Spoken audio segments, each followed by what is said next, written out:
અંતરમાં તળિયું એટલે ધ્રુવ.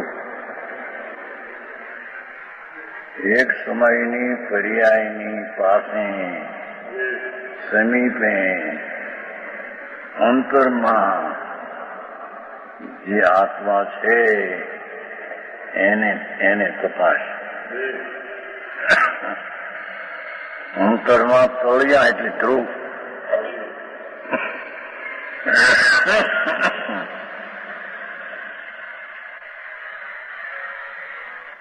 અંતર વસ્તુ જે છે આખી એને તપાસ.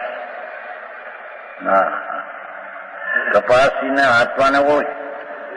આત્માને ઓળખવાનો એ જ ઉપાય છે.